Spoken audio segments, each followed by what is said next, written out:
माझं आज तसंच झालं, की केमिस्ट्रीला मला थोडासा वेळ लागला, त्यामुळे मला फिजिक्सला पण वेळ द्यायला लागला.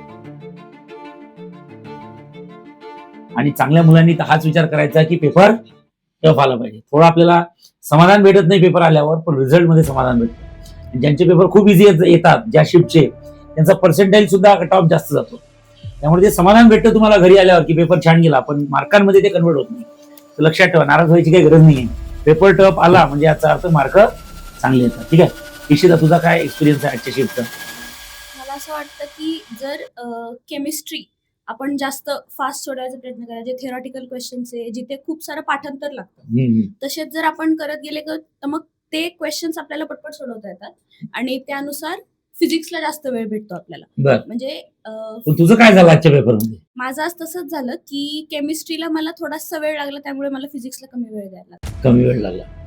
त्याच्यामुळे मला शेवटचे जे फिजिक्सचे होते ना 10-15 क्वेश्चन्स हा. ते सोडवता नाही आले, म्हणजे टाइमच संपला टाइम त्याच्यामुळे. संपला. आणि मग त्यानुसार मला वाटलं, की मॅथ्सवर त्याचा इफेक्ट पडला थोडाफार, की आपले क्वेश्चन्स राहिले हे डोक्यात राहतं माझ्या. बरं. त्याच्यामुळे मॅथ्सला थोडंसं मला एनर्जी थोडी कमी वाटली. म्हणजे लक्षात ठेवा, सगळा खेळ सायकोलॉजीचा आहे. काही फरक पडत नाही. तिथे एवढं पॉझिटिव्ह राहायचं, 1% सुद्धा, 1% सुद्धा, 1 मिनिट सुद्धा निगेटिव्ह विचार करायचा नाही. काही होऊ शकतं, ते विचारच नाही करायचा मागच्या गेलेल्या टाइमचा. आता ही बोलली की फिजिक्स मध्ये 10 क्वेश्चन्स कमी पडल्यामुळे मॅथ्स मध्ये थोडा इफेक्ट, लो एनर्जेटिक, नर्वसनेस वाटतो. पण तसं नाही व्हायला पाहिजे, कारण maths is a parent subject, बरोबर आहे की नाही? तिथं तुम्ही फुल एनर्जेटिक पाहिजे. ठीक आहे, चालेल, आपल्याजवळ काही प्रॉब्लेम नाही आहे.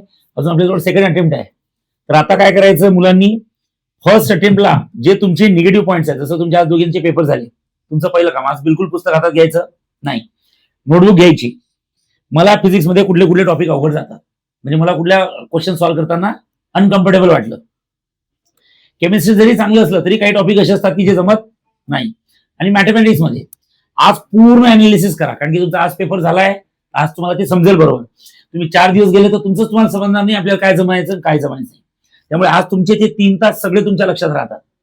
त्यामुळे आज बिलकुल अभ्यास करायचा नाही.